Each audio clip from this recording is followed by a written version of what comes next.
I recently caught up with someone who is very popular and busy this time of year.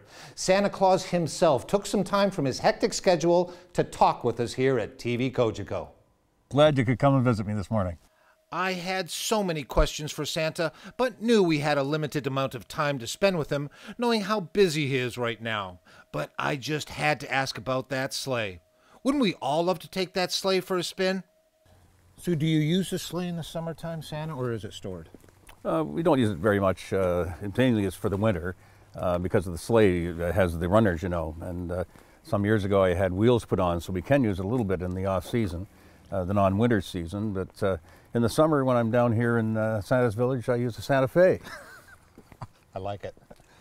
How does Mrs. Claus cope this time of year, Santa? I'm assuming you're spending a lot of time away from each other. Yes, we are. She's really efficient, you know. She's been doing this for so many years, and she has everything organized, and I don't think anybody could do the job that she does. And we do try and get together every week, you know, for dinner. And that allows me to catch up on what's going on at the North Pole, and I'm able to tell her what's happening down here at the malls and the parades, and so we stay in touch.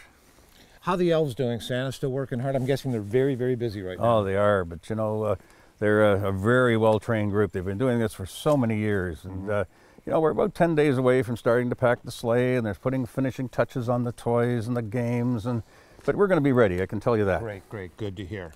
Now, I know Donna and Blitzen weren't well. They actually had to spend some time at the vet, didn't they? They okay? They're going to be okay for Christmas? Oh, they'll be fine. I mean, that was a story that was going around, I think it was 3 or 4 weeks ago, but I think the truth be known, they had too much turkey and too much pumpkin pie at Thanksgiving, for goodness sake.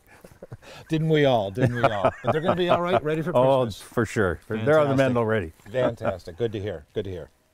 Santa talked with obvious passion about his summer home here in Bracebridge. The perfect place to recharge the batteries for what I thought may be one of the top challenges for being the big man in red.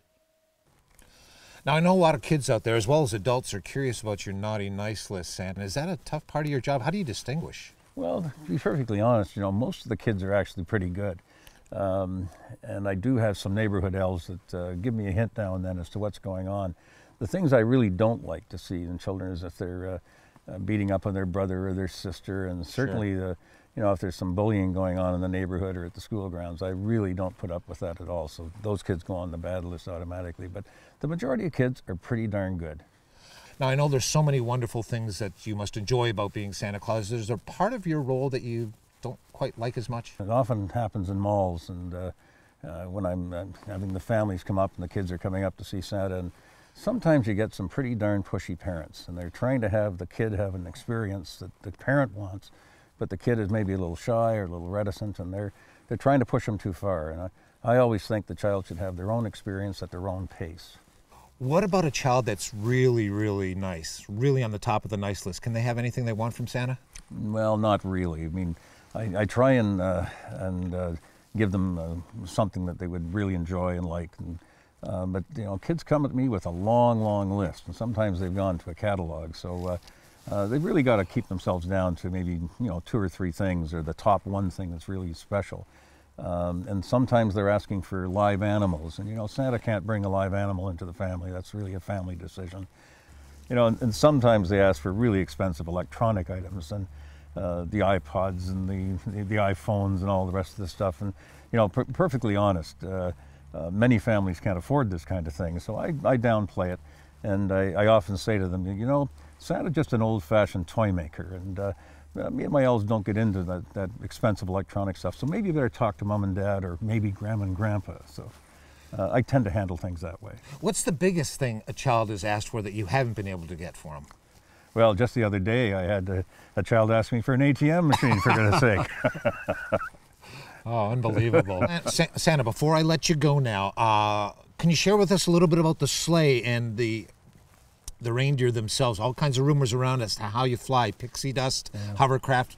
Yeah, I've heard them all, but you know, the truth of the matter is, I've got a magic suit, and I keep it here at the Santa house at Santa's Village, and the kids can see it in the summer. And when I put that suit on Christmas Eve, I can get my reindeer and the sleigh to fly and get all the toys in one sack, and it's magic. And do you believe in magic, by the way? Oh, yes, I do. Oh, very much thank so, goodness. Santa. It's very, you know, everybody should believe a little bit in magic. It helps explain so many things in life. I agree 100%, There Santa. You go. Now, Santa, I know you have some malls to attend, some parades to attend, so once again, I wanted to thank you again for spending some time with us at TV Coach. It's been my pleasure, and Merry Christmas to you and your families. Appreciate it, Santa. Thank you very much.